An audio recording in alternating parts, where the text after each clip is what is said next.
Neste vídeo curadoria, uma pergunta fundamental se impõe para nós. Que espaços de práticas coletivas, que visam uma ciência e uma educação outras, podemos vislumbrar no respiro necessário às injunções neoliberais, aos discursos racializados e de gênero, que trituram e homogeneizam nossas formas de presença no social?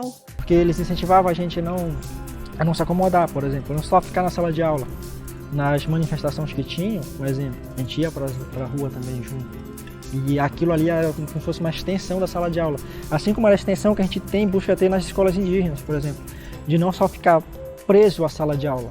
Nas escolas indígenas a gente vai, por exemplo, para o rio, vai para pescar, para aprender como é pescar, aprender como é caçar, vai aprender como é que se prepara, por exemplo, os remédios tradicionais. Não é só a sala de aula em si, não é só um quadro, um giz, um professor falando.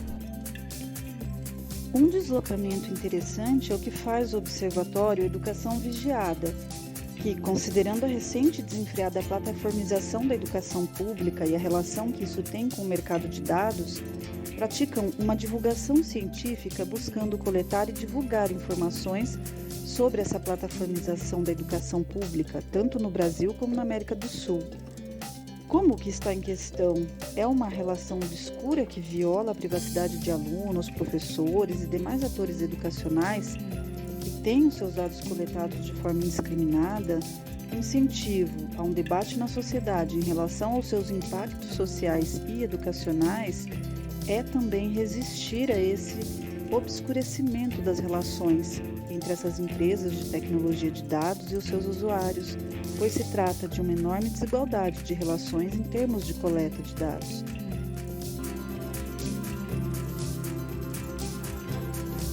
O Portal do Bicentenário é uma iniciativa construída em rede.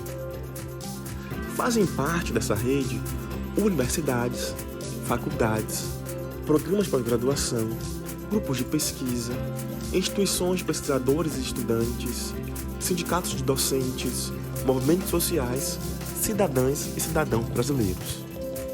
Eles visam produzir, editar, fazer a curadoria, organizar e disponibilizar conteúdos sobre os 200 anos da independência do Brasil e seus desdobramentos analisados por distintos campos do conhecimento, científicos e escolares, na arte, na cultura e nos mundos do trabalho.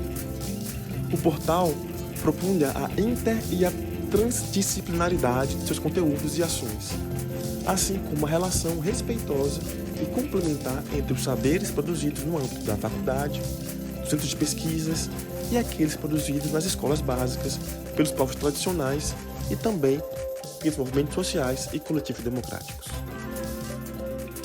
A Rede Emancipa é um movimento social de educação popular que luta pela democratização do acesso à universidade e por uma educação de qualidade, crítica e gratuita. Olha, eu acho que sem a Rede Emancipa, eu talvez passaria na USP. Mas eu não teria consciência do que isso significa. Entende? Do que significa uma pessoa que estudou a vida inteira em escola pública, de uma pessoa que a mãe foi diarista, de uma pessoa, sabe? Assim, que mora aqui. Tipo, que eu morava aqui naquela época, sabe? Então era tipo 2 horas pra chegar na USP. Com a Rede Emancipa foi o momento que eu falei assim, que eu me dei conta da importância, sabe? Do que é uma pessoa ocupar, como eu ocupar aquele espaço, de como aquilo era um direito e de como aquilo é nosso. O Centro de Estudos das Relações de Trabalho e Desigualdades é uma ONG referência na promoção da igualdade étnico-racial por meio de projetos que facilitam o acesso da população negra à educação, à justiça e ao trabalho. Fundada em 92, a ONG possui uma equipe de psicólogos, juristas, educadores, sociólogos, assistentes sociais e gestores de pessoal que procuram promover e divulgar a ideia da inclusão racial. O centro também assessora órgãos do governo, instituições privadas, movimentos sociais, informação política, capacitação de pessoal e produção de materiais didáticos.